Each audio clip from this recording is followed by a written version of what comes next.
Welcome to the Spiritual Unity Radio Network, a station dedicated to the concept that all manifestations of the divine are equally valid. Join Reverend Terry Power HP, Robin McKean, and all the hosts for programming covering a wide range of spiritual topics, right here on Blog Talk Radio.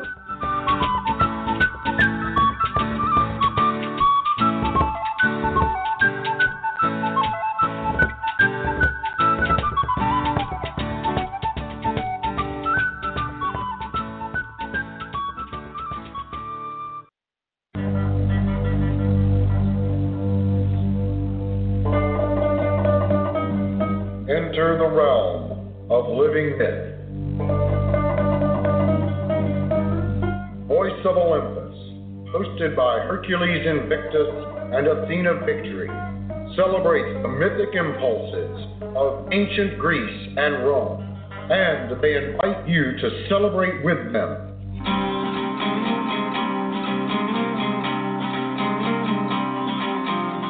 Welcome to Voice of Olympus.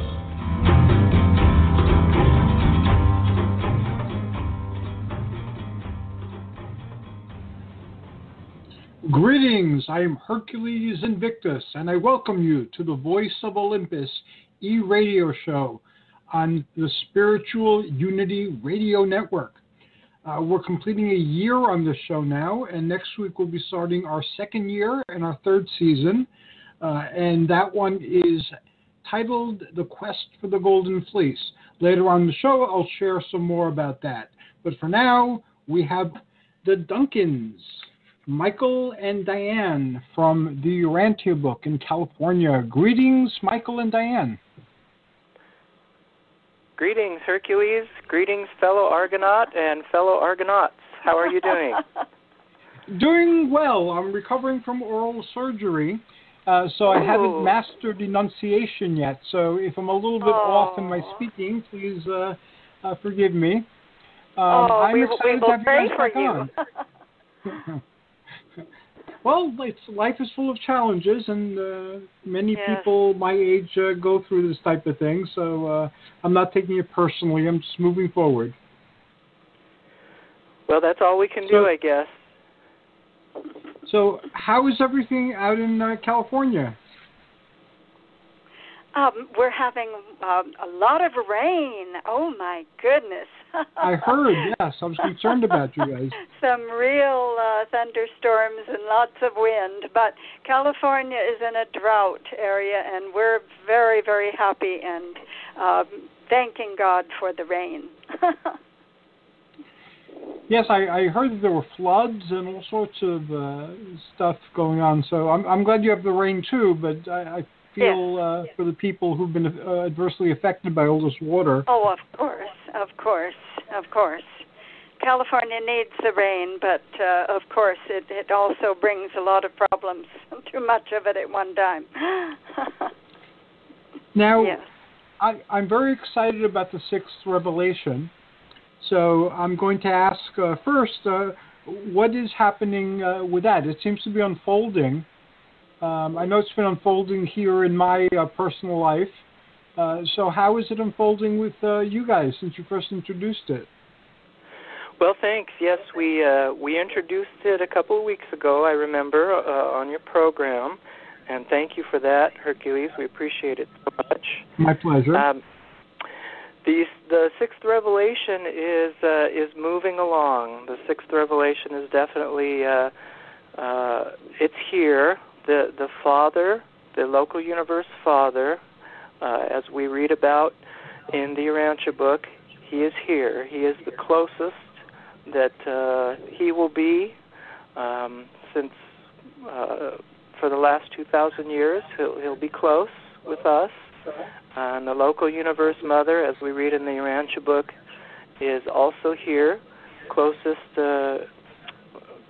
for her in 2,000 years.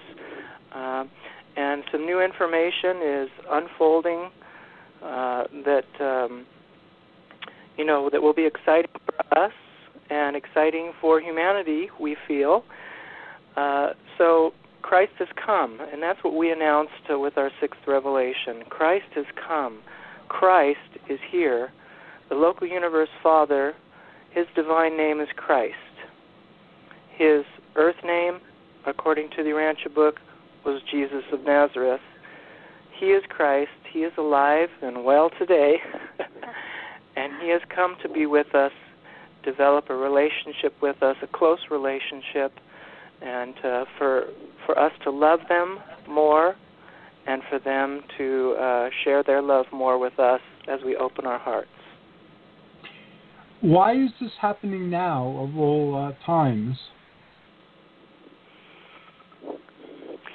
This is happening now because we have over 7 billion people on the planet. We have technology that has been unheard of ever before in the history of our world. This is a point that the Father and Mother want to come to the earth to give a plan, which we will be giving on March the 27th through your radio program. Thank you, Hercules. Wow, I'm honored. And this plan is for 10 years. It is to change and revolutionize the world. We have been trying to bring a world peace prayer through the Urantia group that we have, a worldwide prayer circle. But it's happening now because the Father and the Mother want to come and be closer, develop a relationship with us that is unprecedented before. They want the world to know how they really look today and how they are today. Jesus was transfigured and Jesus went to heaven, and he is there and he is living and he is coming now here back to the earth to be closer, not in a physical form this time, but he certainly is physical to the extent that when I saw him in my visions and encounters, that he felt real and appeared real and appeared in a human form, in a different form than I ever have seen in pictures that we have of Jesus and pictures that we have of Mary. He is in a different form, and I'll be happy to describe that in a little while. Sure. Now, yes. Go ahead, Michael. Yes, and I was also going to say another reason that the Father and Mother here at this particular time is that not only are there 7 billion people, and there are and the world is closer through communication, and not only that, literacy, worldwide literacy is much better than it was, even 20, 30 years ago. But there's one other element to his coming. It is the beginning of what the Urantia book calls a magisterial mission. And what a magisterial mission is a celestial being comes to the earth to give a preliminary evaluation of how humanity has progressed up to this point. And then after that evaluation or during that evaluation, steps are taken according to that particular level of development. Steps are taken to see what they can do to uplift humanity and to further the spiritual progress of humanity. So, in effect, this is the opportunity for humanity to bring a new golden age on the earth. Yes, absolutely, a new golden age. What we call it in the Urantia book, what it says in the Urantia book is that at this point there is the inauguration or the initiation of what is called the era of light and life. The era of light and life is it goes through 7 stages of human progress and human development until the entire sphere, the entire Earth. In this case, the Urantia book calls the Earth Urantia. So until Urantia goes through these 7 phases, and then the sphere becomes or attains the status of light and life. And what light and life means is that the planet is fully plugged into all the circuits of the cosmos and functioning at its utmost levels of spirituality and illumination, and it's fully plugged in. All the inhabitants and the spirit they're functioning at optimal spiritual levels. So it's an opportunity for growth and for development and for moving forward on a spiritual journey. That's pretty awesome. Yes. Yes, most definitely. We can be closer to the Father and be more loving to Him, and Him be more loving to us if He is closer. We can feel His presence more. And if we do the 10-year plan, which we will be talking about next month, then we will have all of these wonderful experiences with Him and the companionship with Him. Now, I had recently, I think we discussed it on the previous show, I had in one of my dreams and following in my meditation a vision of Zeus, which is how the Father would communicate with me. And he pretty much gave the same message that you shared. So that was a synchronicity. Mm-hmm. And it was followed by numerous synchronicities. I don't think I've ever had this many synchronicities in a short period of time, where out of different people's mouths was coming the exact same message. So I couldn't disregard it or rationalize it or explain it away, because here it is. This message is reverberating loud and clear. And some of the people who voiced these messages normally would be very leery of any patriarchy, because, as you know, the ancients had balance in their gods and goddesses. And the more I'm learning about the Urantia book, the more I'm seeing that there are parallels.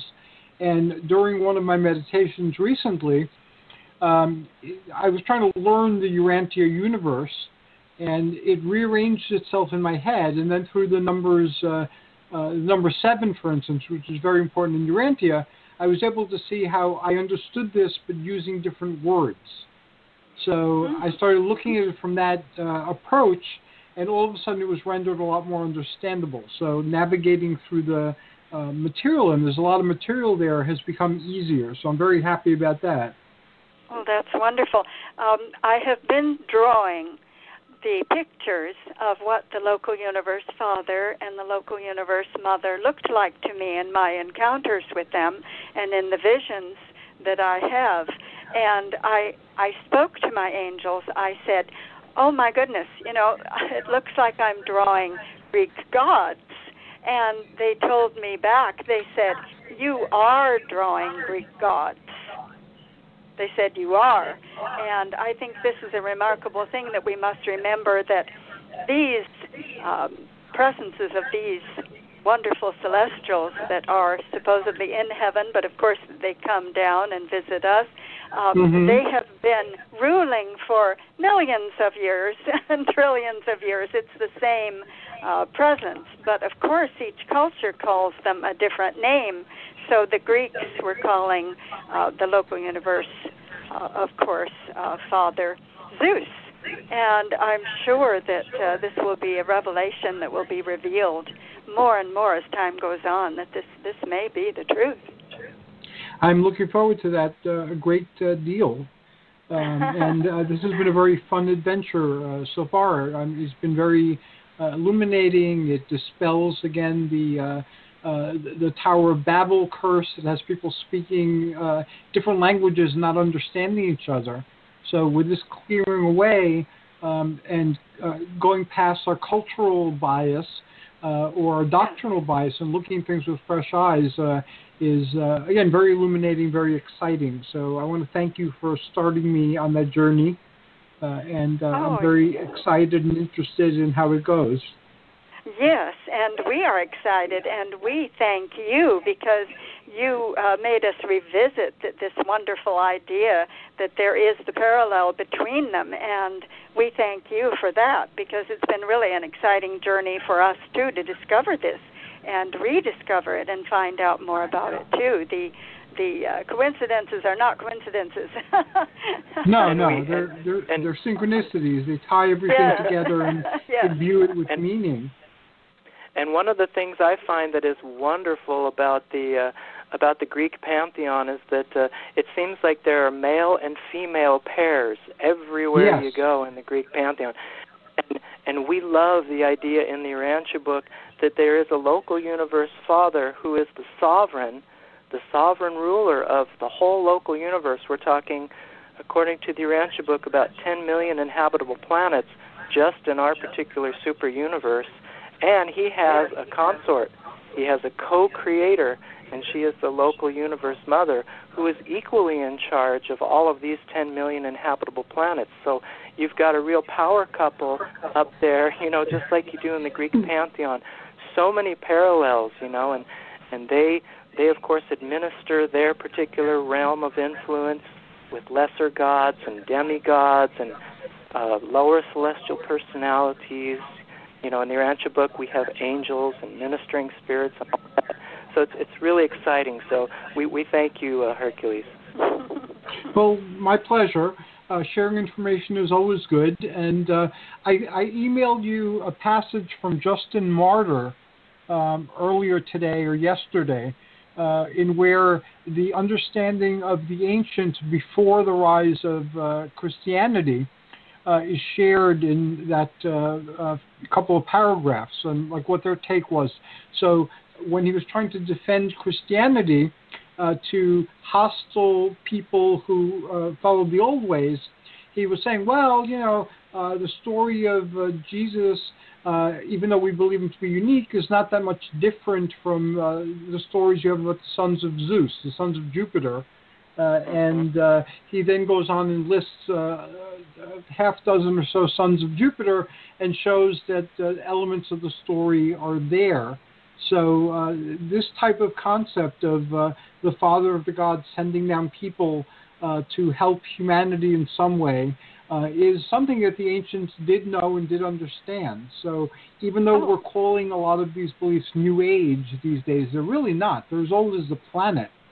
And once you're aware of them through theosophy, through the Urantia book, through mythology, through the Greco-Egyptian writings during the Hellenistic era, it brings you back to the same source, and it reinforces that we're not forsaken, we're not left alone, that this information is continuously being shared in different languages and different cultural guises, and if you start listening to it and looking into it, eventually it'll lead you to the same place. So that is an amazing observation that if you follow the esoteric religions and the spiritualities, you can't help but see that this is the case.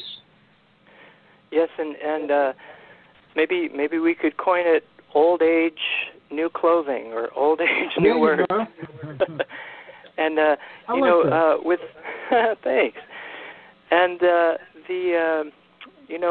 with the Urantia book, it's amazing because we feel like the Urantia book is another retelling of the old wisdom, just maybe in a little bit different format, maybe for a particular audience at the time, according to humanity's ability to receive revelation at that time, which 1955 Urantia book, a little bit earlier too, but a beautiful retelling of some of those really ancient wisdom truths that have been handed down from generation to generation, just in different forms. And I just wanted to say too that from my visions and from my encounters, they're trying to show us how they really look today. you see so many pictures of Jesus in Catholicism and other religions that show Jesus as the typical 14th century image with the long dark hair and the beard and brown eyes and the brown robes of someone who lived 2,000 years ago. And they show a lot of sad-faced Jesus pictures. And Jesus is with Mary, who is his mother. But in the real world of today, the way that the Creator Son and Creator Daughter are living today, they are a couple, they are associates. He is gorgeous and different than the pictures we've been given all these years. He has beautiful blonde curly hair that flows down to his shoulders, and he is vibrant and alive, and he's happy and joyful. And she is gorgeous with beautiful blonde flowing hair down to her shoulders. And she is looking adoringly at him. And you can tell the love that is between them. This is not Jesus and Mary, his mother, but these are two independent but together entities. One looking male to us, one looking female to us, and both loving each other, not as a son and a mother image that we have with Jesus and Mary, but two people working together and associating to create and to rule this world and all of the worlds around us and other universes. When I first saw the pictures, I was reminded of Apollo and Artemis, or Diana, as she's more commonly called. And they're called twins, and brother and sister in the Greek version of the myths. And they're also constant companions. And they represented the light from the sun and the light from the moon. So they always kept humanity in the light. And that was what I thought of when I first saw the drawings that you drew. Oh, how interesting, because as I mentioned earlier on the program today, I told them, I said, I feel like I'm drawing Greek gods. And they did answer. They said, you are. You are. So now, the happiness, though, is the new thing that I think that we are trying to show the people here on the earth today. I was looking through a catalog of Catholic images today, and I was thinking, well, it seems what the Creator Son and Daughter want us to see today is the joy that they express, and the beauty and the love and the happiness. And they want us to be happy and joyful too. And I think that's a really important thing that we must remember, that they are living in a perfect plane of existence, and they are happy and they are joyful and they are loving and all those wonderful things that they want for us. They don't want us to be unhappy or to worry. They want us to be very positive and hopeful. And I think that's the image that this new couple is bringing to the world. And that is so much needed, as you say. Most people think of deity as something angry or something judgmental or something vengeful. So a joyful deity would be very welcome in our world. Yes, but like I said earlier in the program, it is the beginning of a magisterial mission, though, and there are, they do present us with choices that we should be, considering. I mean, not too long ago, we received some information that the local universe father is sometimes stern, is sometimes very serious, and focuses on serious situations, and wants humans and wants people to think seriously and consider seriously about being better, about being good to one another, about having good habits, good clean habits of life, thanking God, loving each other, helping each other, cultivating world peace. So there is a quasi judgment. I don't know yet to what degree the judgment is with the magisterial mission, but we did hear that the Father can be stern and can be serious, and wants to make sure that everything's done right. Well, from a parent's point of view, there's a need or a reason sometimes to be stern and serious, and we're both fathers, so we know that. So I would imagine God the Father would have that role and function as well, but he's a loving Father, not yes. If it's correction for our growth, that's one thing, but a lot of people have a very angry, capricious type of Father God, and that's not healthy.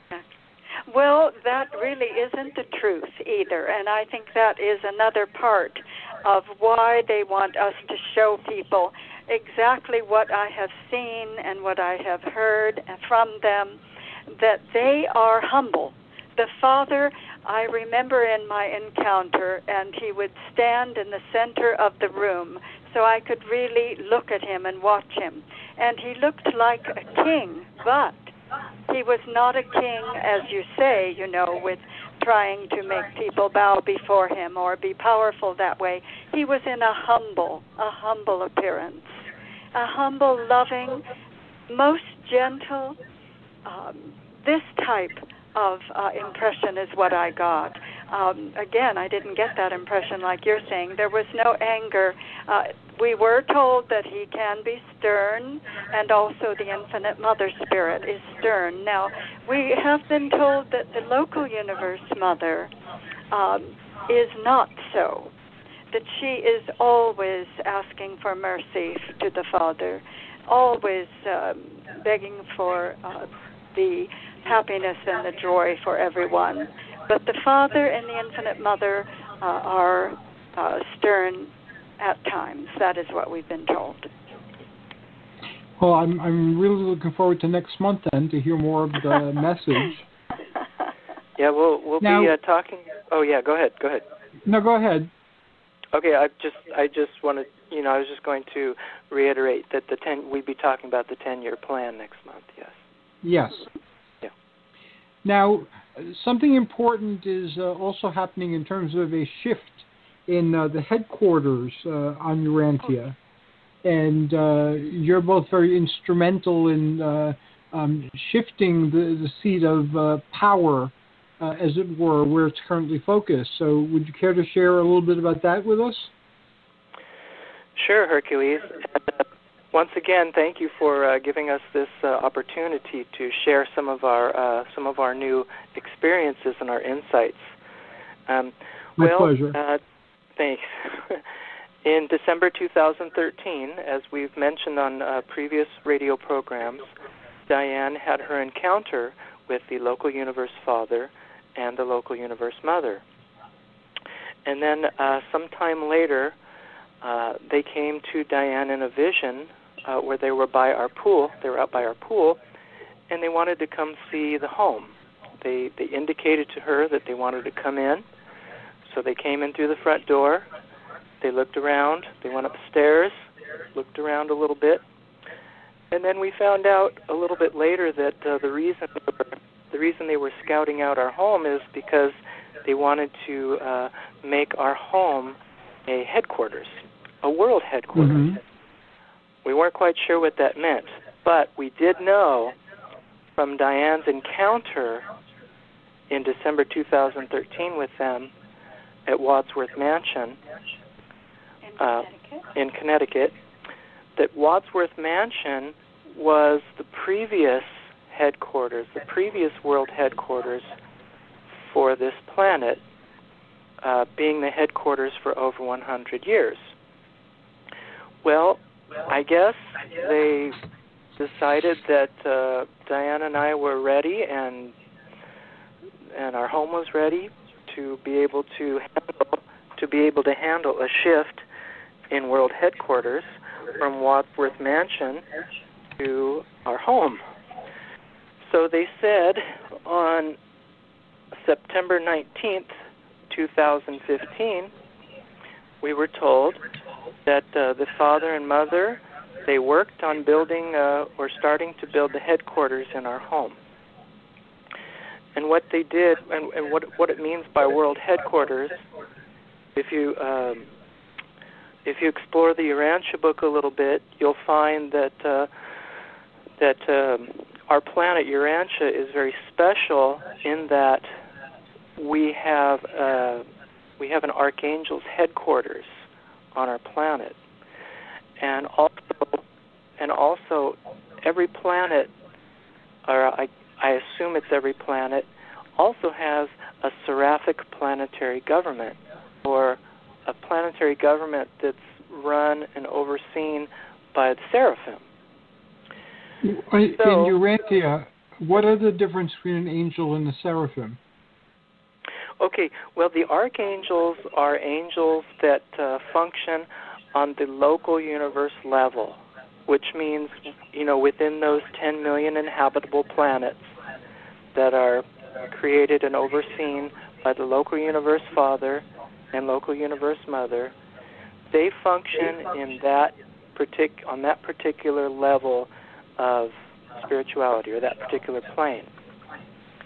The seraphim, they function mostly on planets and local systems, which are a little bit closer to the Earth experience or the human experience. Like you hear of the guardian angels. Well, yes. In the Urantia book, they're called guardian seraphim. Okay. And according to the Urantia book, each person, as they walk through their daily life, they walk with a seraphim or any number of seraphim, and accompanying cherubim and sanibim. The cherubim being a little bit lower than the seraphim. The cherubim having a counterpart, which are the sanibim. So cherubim, one polarity, sanibim, the other polarity. So that's kind of the difference between the two. Thank you. I'm sorry I interrupted you. I just wanted to be clear as you proceeded to explain it. Yeah, no problem.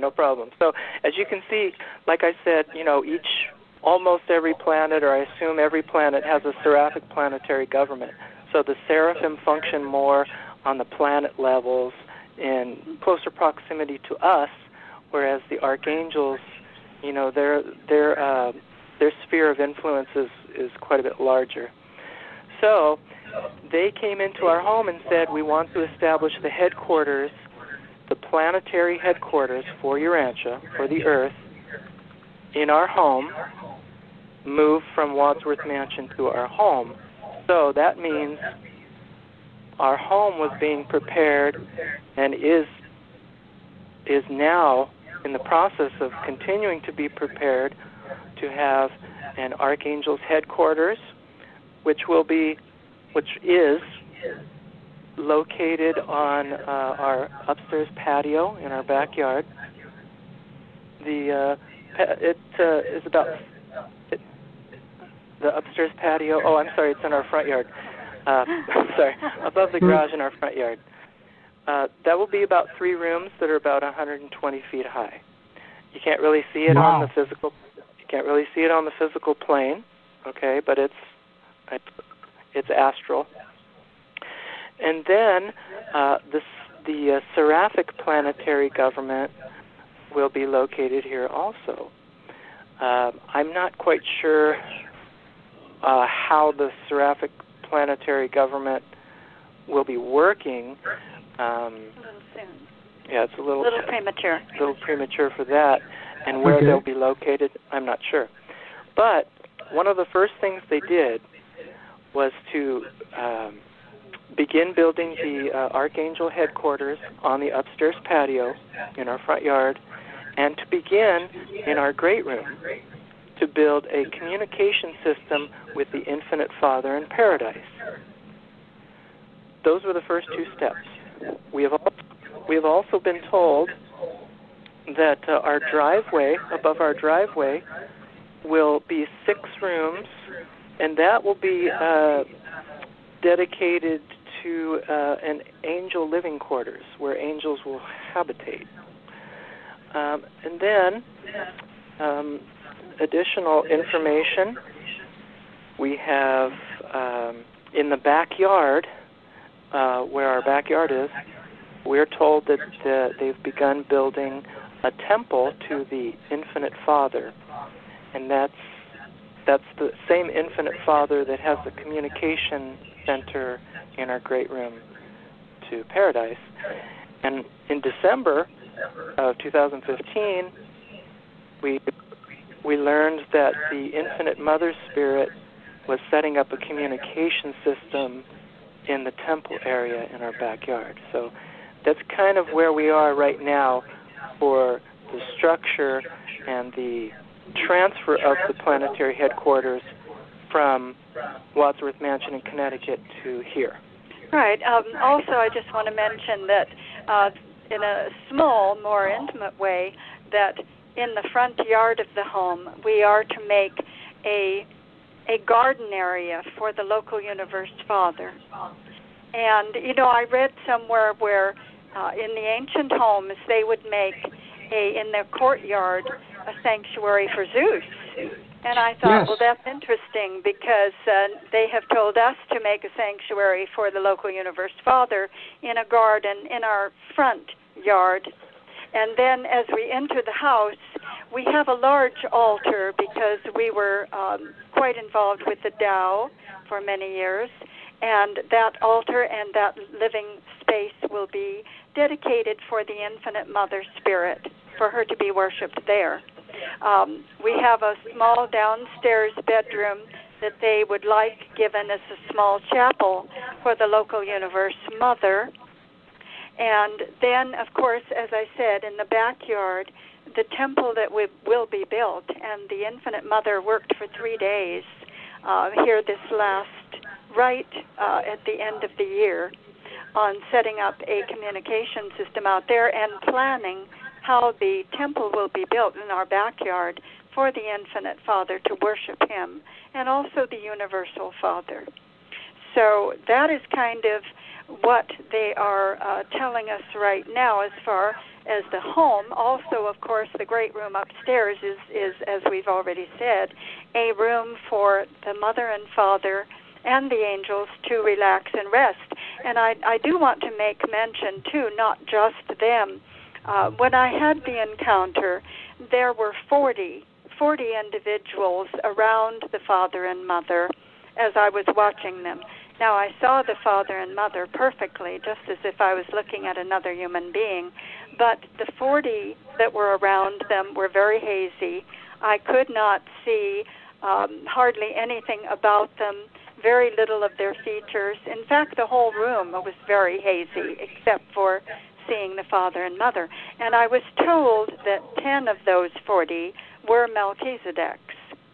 Now, I know, yes, and when they came at Christmas, the Father and Mother, they came on the 22nd of December and left on the 26th. They also brought their 10 Melchizedeks with them. And there are times when I am writing, say, an article or something. I was writing an article on truth in my Urantia room. We have one room that is dedicated to just Urantia work. And I was writing an article on truth. And I was told that in the great room where the Mother and Father have our meetings, usually, not always, but usually, there was a Melchizedek sitting at Michael's desk. He has his desk in there, writing along with me, trying to give me inspiration. So the Melchizedeks, some of them do come here on occasion, and there are other personages that do come, not just the Mother, Father, and the Infinite Mother. Wow, that's a lot of people don't realize that this type of interaction with celestials is still going on. They think it's something from stories from long ago or from scriptures, but most people are not aware that communion with the celestials has not ceased over the ages. No. Right. And the astral, or some people call them the etheric world that interpenetrates and is next to ours, there's lots of edifices there, some of them hovering above the ground, some of them up in our atmosphere that are populated with invisibles that we can't normally see, but they're there, and they're interacting with our planet all the time. Of course. I might mention, too, that as we are having these meetings, we have a meeting every month Now, that's not the only time that we do have meetings. Sometimes there are impromptu meetings, but we do definitely have one a month that we are told more things that they are interacting with people in doing.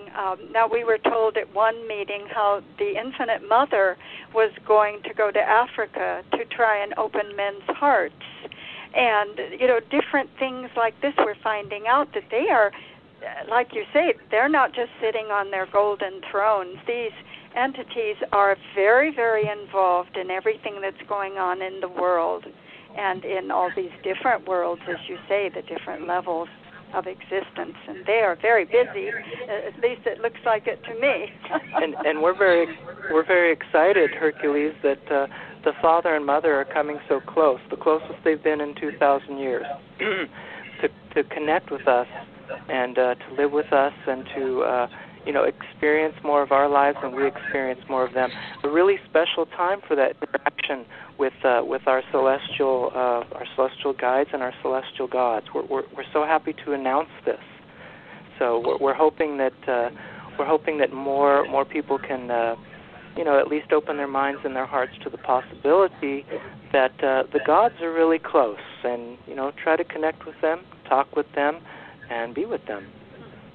I might mention that I have been told by the Infinite Mother Spirit that the Infinite Father is very, very, very far away in paradise. And there are some of these heavenly celestials that are great, great distances from us. And even though that their presence comes out through their rays, they are great distances away. But the Infinite Mother seems to be very approachable. The local universe Father and Mother seem very approachable. There are angels that are talking to me all the time. Like I would be sitting out on my bench in my front yard, and all of a sudden an angel will come and tell me the Infinite Mother wants to speak to you. And so I grab a paper and pencil and go upstairs, and there I have an impromptu meeting of maybe only 15 or 20 minutes. But this happens. And so it's very interesting how much interaction can be available to us if we open ourselves to it. That's very true, I'm finding, because a lot of the things that I've been experiencing lately have not happened to me in decades, and they're happening again. So it's very powerful, very interesting. My initial impulse is, again, to deal with it as an internal process, but the synchronicities keep reminding me that, no, this isn't my inner imagery. This is something entirely different. It feels different even.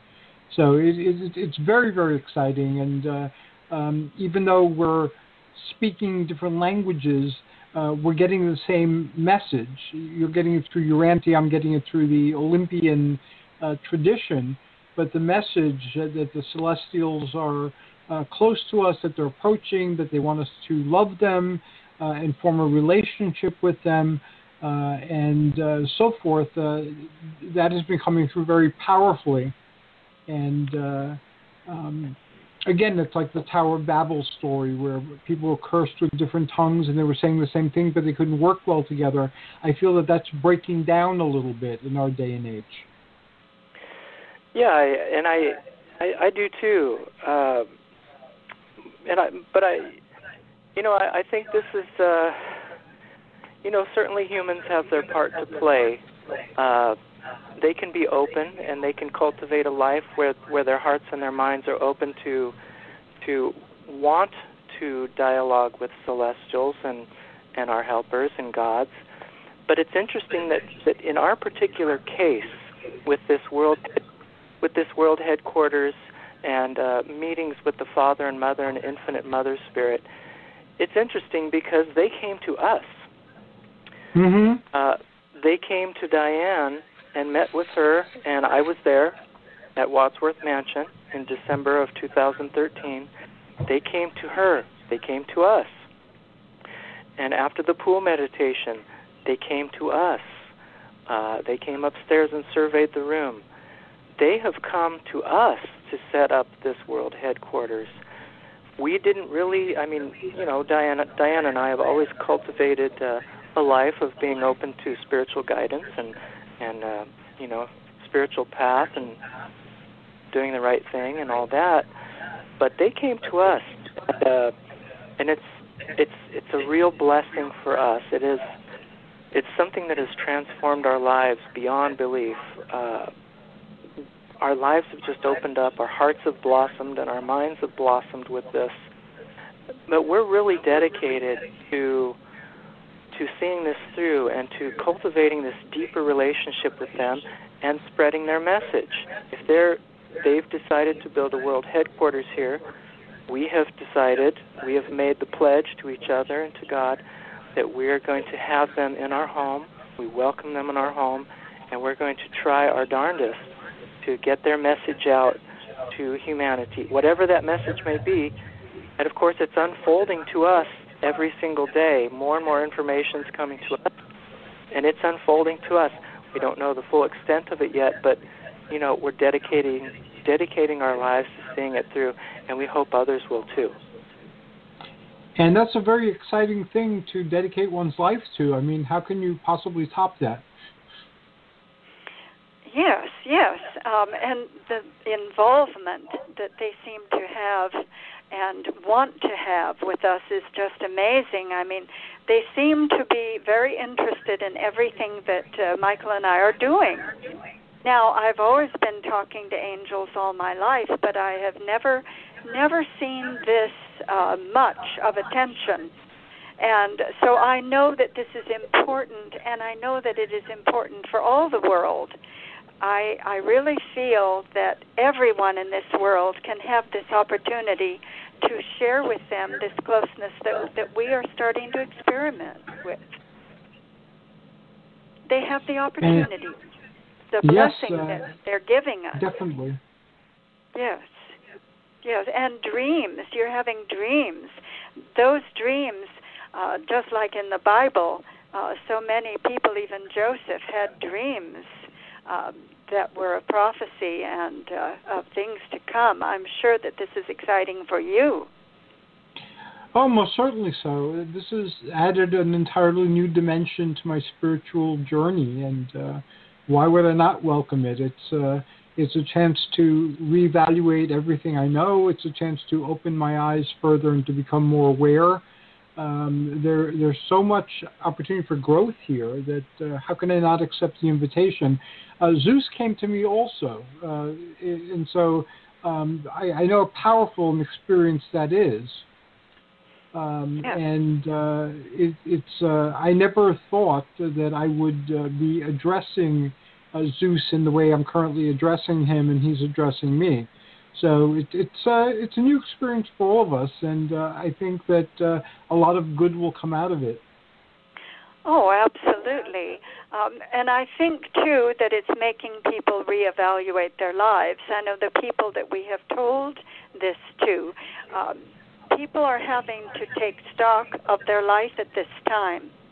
And I was telling Michael this morning, I said, I feel that everything I've done in my life before now is over and through. I feel like I'm starting a whole new life as of right now. And I really am having to think about what is really important to me. I think so many people are living as if life will go on forever for them in this earthly plane, and of course it doesn't. It doesn't. And this really wakes you up to the fact that it doesn't, and that there is something different out there, and that we ultimately must go into that in some way. And so therefore I have a confidence and a happiness and a joy knowing that I have two creators there that are interested in my development and interested in my welfare and interested in that I'm happy and joyful, and that makes me feel more confident that when I do leave this earth, that I will also be in their protection after that time. And therefore I don't worry, because they really have it all planned, and everything is in order, and we really don't have to worry as long as we will be receptive to what they want us to do. Now that's what I think this 10-year plan will give us, some indication of what to do so that we can anticipate the love and companionship of them after our life is through on this plane. That's very exciting. And I just wanted to add to Hercules that every person has to make that choice. I'm not sure that the message is out there for every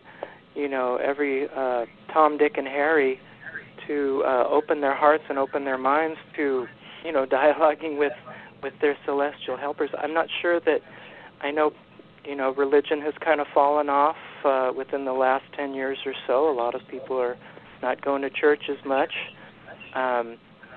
But I think that if that message were to get out, the message of the Father and Mother were to get out to more people, perhaps they could make those choices and say to themselves, what is this life really for? What is this life really about? What is the cosmos really about? What is our relationship with the universe about? So Dianne and I want to offer, and it sounds like you, Hercules, with your influence, and you have a much larger sphere of influence right now than a lot of people do with the radio program, that if multiple people could be putting out that message so that people have the opportunity to change and to evaluate their lives and say, what really is the most important thing for my life and for my brothers and sisters with whom I have contact and whom I affect? I've been sharing some of my older spiritual experiences recently. I occasionally shared before, but I was pretty quiet about my youth because it's quite unbelievable. So there really wasn't much I can communicate with people. But it always stayed inside of me, and lately I've been feeling more free to share it, as well as introducing some of the things that are happening more recently. But this is a phenomenal occurrence, and I will most certainly share my journey with it, and I intend on having you guys on very often so that you can share the journey where it's originating. Well, I appreciate that, Hercules. You've been a wonderful friend for us, and you've opened up so many new things for us. And because of talking with you and being on your radio program, we're able to develop these ideas and really share them. So thank you for that. And I also wanted to mention, if we have a little bit of time here, just Sure. a couple seconds, I wanted to mention that the Father and Mother, during one of our team meetings, urged us to begin a worldwide prayer circle for world peace, which we started July of last year, and we have over 100 people in our Urantia community and friends that we give the announcements to. So I just wanted to give the next couple of dates, if that's okay. Awesome. Okay. So these worldwide prayer circles, they coincide with the team meetings that we have with the Father and Mother. So if people pray or they think about world peace at that time, then they're extending an invitation to share in their presence at that time also. So the next one will be March 8th. That's a Wednesday, March 8th at 9 p.m. And again, wherever you are in the world, say a prayer for world peace or have thoughts of world peace. And then after Wednesday, March 8th at 9, and those times are Pacific times. Pacific time. Yeah, the next one will be April 10th at 9 p.m. So March 8th, 9 p.m., and April 10th at 9 p.m. It's a worldwide prayer circle for world peace, coinciding with our team meetings with the Father and Mother, and sometimes the Infinite Mother Spirit. She will not be here, though, for those two next meetings. Okay. It'll just be the local universe Father and the local universe Mother. I love it when she does appear, but she's not going to be. So. I imagine so. I will put those dates on the website, the webpage for the Prayer for World Peace.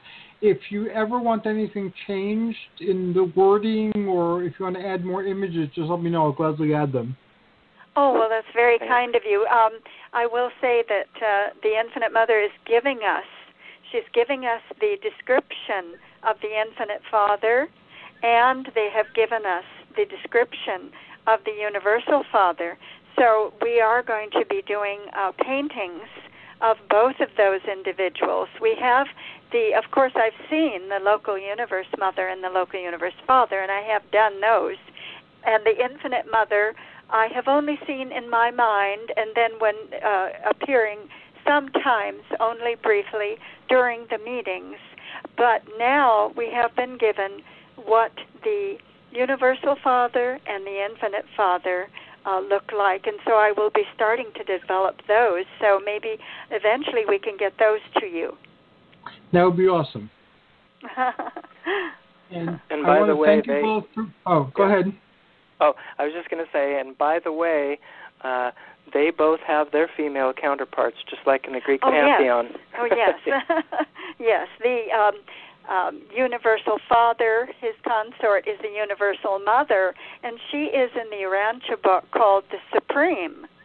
And so that's a very, very interesting subject if anyone wants to read in the Urantia book about the Supreme, because that's a fascinating part of the book. And of course, the Infinite Father, with whom the Father and Mother contact in our great room in Paradise, his female counterpart is the Infinite Mother Spirit, whom we've been talking about tonight. So, Universal Father, Universal Mother, Infinite Father Spirit, Infinite Mother Spirit, and Local Universe Father and Local Universe Mother. And to let everybody know, the Urantia book is available online for free. So if you want to explore, you can certainly do so. And how would folks get in touch with you guys, Michael and Dianne? Oh, yes. Well, there are a couple of websites for the Urantia book. There's truthbook.org, and there's a really wonderful resource through the fellowship. The Urantia Book Fellowship is urantiabook.org. Very simple. Just one word, urantiabook.org. Getting in touch with us, I have an email. It's michaeldunkin1@hotmail.com. That's MichaelDunkin,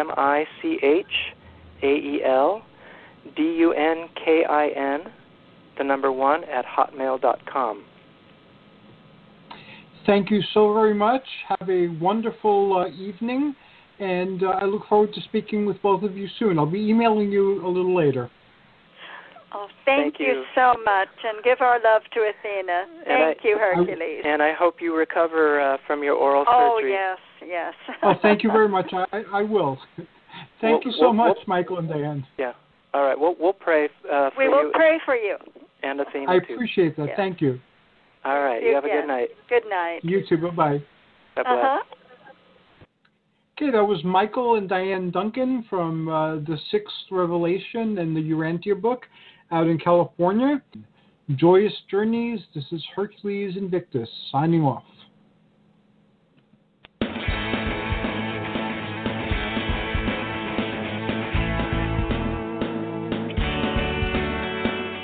Thanks for listening to the Spiritual Unity Radio Network.